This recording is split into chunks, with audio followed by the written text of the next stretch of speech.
നമസ്കാരം. നിത്യജ്യോതിഷത്തിലേക്ക് എല്ലാ മാന്യ പ്രേക്ഷകർക്കും സ്വാഗതം.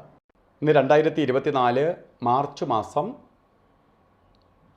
13-ാം തീയതി 1199 ആണ്ട് കുംഭമാസം 29-ാം തീയതി ബുധനാഴ്ച.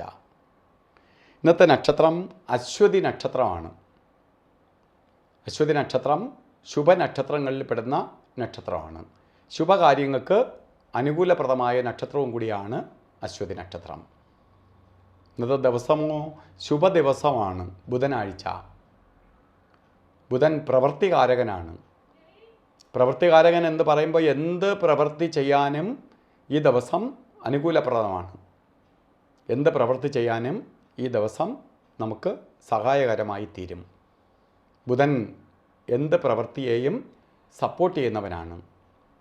അത് ജോലിയാവട്ടെ, ബിസിനസ്സാവട്ടെ, പഠിത്തമാവട്ടെ, മറ്റ് കലാമേഖലയാവട്ടെ, എന്ത് പ്രവൃത്തിയെയും സപ്പോർട്ട് ചെയ്യുന്ന ഒരു ദശാനാഥനാണ് ബുധൻ. ആ ബുധൻ്റെ പ്രാധാന്യമുള്ള ദിവസമാണിന്ന്. അപ്പോൾ ഈ ദിവസം ബുധന് ഏറ്റവും ശക്തിയുള്ള ദിവസവും കൂടിയാണ്. അപ്പോൾ ഇന്ന് ബർത്ത്ഡേ വന്നിട്ടുള്ളവർക്കാവട്ടെ, ഒരു വർഷത്തെ ഫലത്തെയാണ് നമുക്ക് ബർത്ത്ഡേയിലൂടെ ചിന്തിക്കുന്നത്. അതുകൊണ്ടാണ് അതിന് കൂടുതൽ പ്രാധാന്യം കൊടുത്തുകൊണ്ട് നമ്മൾ സംസാരിക്കുകയും ചെയ്യണേ. ഒരു വർഷത്തെ ഫലത്തെ ചിന്തിക്കുകയാണ്. അപ്പോൾ അശ്വതി നക്ഷത്രമാണെന്ന് വന്നിരിക്കുന്ന അശ്വതി നക്ഷത്രത്തിൽ ഇന്ന് ബർത്ത്ഡേ വന്നിട്ടുള്ളവർക്ക് ഒരു വാർഷിക ഫലത്തെ ചിന്തിക്കുമ്പോൾ അവർക്ക് ഒരു വർഷം ഫലം ചിന്തിക്കുമ്പോൾ വളരെ ഭാഗ്യദായകമായ അവസ്ഥകൾ വന്നു ചേരും. അവർക്കൊരു ഈ വർഷത്തിൽ ഉദ്യോഗമില്ലാത്തവർക്ക് ഉദ്യോഗത്തെ കൊടുക്കും. ഉദ്യോഗത്തിലിരിക്കുന്നവർക്കാവട്ടെ ഉദ്യോഗ കയറ്റം കിട്ടും. ഒരു ബിസിനസ് തുടങ്ങാൻ ആഗ്രഹിക്കുന്നവർക്ക് ധൈര്യമായിട്ട് ബിസിനസ് തുടങ്ങാൻ, ബിസിനസ്സിൽ വിജയിക്കും. മറ്റ് മേഖലകളിൽ പ്രവർത്തിക്കുന്നവർ, അതായത് എഴുത്തുകാർ, അതുപോലെ കലാകാരന്മാർ, മറ്റ് വിദ്യാഭ്യാസം നടത്തുന്നവർ, ഇവർക്കെല്ലാം അവർ പ്രതീക്ഷിക്കുന്നതിനേക്കാൾ റിസൾട്ട് ലഭിക്കുമെന്നുള്ളതിന് സംശയം വേണ്ട.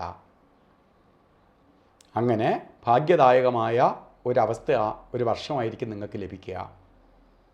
എങ്കിലും നമുക്കതിൻ്റെ ഫലം കൂട്ടാൻ വേണ്ടിയിട്ടായിട്ട് നമ്മൾ എന്ത് ചെയ്യണം? ഈ ദിവസം നിങ്ങൾ ശ്രീകൃഷ്ണ സ്വാമി ക്ഷേത്ര ദർശനം ചെയ്യണം. ഭഗവാന്റെ നടയിൽ പോയി ഭഗവാന് പാൽപ്പായസം, തുളസിമാല, അർച്ചന ഇവ നടത്തണം. അതുപോലെ മഹാലക്ഷ്മി ക്ഷേത്രത്തിൽ, ദേവീക്ഷേത്രത്തിൽ പോയി മഹാലക്ഷ്മിക്ക് കുങ്കുമാർച്ചന നടത്തുന്നതിനൊപ്പം തന്നെ ദേവിക്ക് പച്ചപ്പട്ട് അമ്മയ്ക്ക് അല്ലെങ്കിൽ നടക്കി വയ്ക്കണം. ഇതൊക്കെ ഭാഗ്യദായകമായ അവസ്ഥയ്ക്ക് ഇടവരുത്തും. നമുക്ക് ഒരു വർഷത്തെ ഫലത്തെ ചിന്തിക്കുന്നതിനായിട്ട് ഈ ദിവസം നിങ്ങൾ ബർത്ത്ഡേ വന്നിട്ടുള്ളവർ ദേവതാബന്ധവും കൂടി വർദ്ധിപ്പിച്ചെടുക്കണം. കാരണം സന്തോഷം കൂടുതൽ ലഭിക്കുന്നതിലേക്കായി. അപ്പോൾ ഇന്നത്തെ ദിവസത്തിലെ നെഗറ്റീവായിട്ടുള്ള സമയം കൂടി നമുക്ക് നോക്കാം. പോസിറ്റീവായിട്ടുള്ള സമയത്തെക്കുറിച്ച് ഞാൻ പറഞ്ഞ ഇന്നത്തെ ദിവസം വളരെ നല്ലതാണ്. 12 മണിക്കൂർ പകലുള്ളതിൽ 4.5 മണിക്കൂറോളം സമയം നെഗറ്റീവായിട്ടുള്ള സമയമുണ്ട്. അതിൽ ശരിക്ക് 1.5 മണിക്കൂർ നേരം യാത്രാ കാര്യങ്ങളിലാണ് ശ്രദ്ധിക്കേണ്ടത്. രാവുകാല സമയത്ത് യാത്ര തുടങ്ങരുത്. രാവുകാലം കഴിഞ്ഞിട്ട് യാത്ര തുടരണം. അല്ലാതെ യാത്രയ്ക്ക് നമ്മൾ നേരത്തെ ഇറങ്ങുന്നവർക്ക് രാവുകാലം നോക്കിയൊന്നും വേണ്ട. രാവുകാല സമയത്ത് വണ്ടി ഒതുക്കിയിട്ട് നിൽക്കുകയൊന്നും വേണ്ട. പലരും ചിന്തിക്കുന്ന രാവുകാല സമയത്ത് ഒന്നും ചെയ്തുകൂടാ, യാത്ര ചെയ്തുകൂടാ. അങ്ങനെയൊന്നുമല്ല. നമ്മൾ ആദ്യമായിട്ട് വീട്ടിൽ നിന്ന് ഇറങ്ങുമ്പോൾ രാവുകാല സമയത്ത് ഇറങ്ങാതിരിക്കുക. ഇന്ന് ബുധനാഴ്ചയായതുകൊണ്ട് രാവുകാലം ഇട്ടിരിക്കുന്നത് 12 മണി മുതൽ 1:30 മണി വരെ എന്ന് കലണ്ടറിൽ ഇട്ടിട്ടുണ്ട്. പക്ഷേ 12:30 അല്ല രാവുകാലം. ഇന്നത്തെ സൂര്യോദയം കൂടി കണക്കിലെടുത്തുകൊണ്ട് 12:34 തൊട്ട് 2:03 വരെയാണ് രാവുകാല സമയം. 12:34 മേലോ അല്ലെങ്കിൽ 2:03 ശേഷമോ ശുഭയാത്രയ്ക്ക് ഇറങ്ങുക. അതുപോലെ ഗുളികകാല സമയം 11:04 തൊട്ട് 12:34 വരെ 1.5 മണിക്കൂർ നേരം ഗുളികകാല സമയം. ഈ സമയം ശുഭകാര്യങ്ങൾക്കെടുക്കരുത്. യമകണ്ഠ കാലം വരുന്നത് 8:06 തൊട്ട് 9:35 വരെ യമകണ്ഠകാല സമയമുണ്ട്. യമകണ്ഠകാല സമയവും നമുക്ക് ശുഭകാര്യങ്ങൾക്ക് എടുക്കാതിരിക്കുക. അതുപോലെ അഭിജിത്ത് മുഹൂർത്തം ഇന്ന് നോക്കേണ്ടതില്ല. കാരണം 12:10 തൊട്ട് 12:58 വരെ വരുന്ന സമയമാണ് യമകണ്ഠകാല സമയം.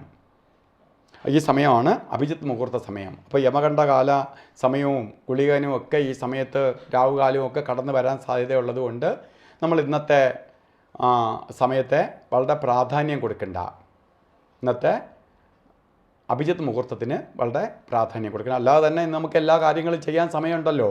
അപ്പോൾ ഇന്ന് അഭിജിത്ത് മുഹൂർത്തത്തിനായിട്ട് പ്രത്യേക സമയം ഇന്ന് എടുക്കേണ്ടതില്ല. അപ്പോൾ ഇന്ന് വസ്ത്രധാരണം നടത്തുമ്പോൾ പച്ച കളറിലുള്ള വസ്ത്രം ധരിക്കുന്നത് ഉത്തമമായിരിക്കും.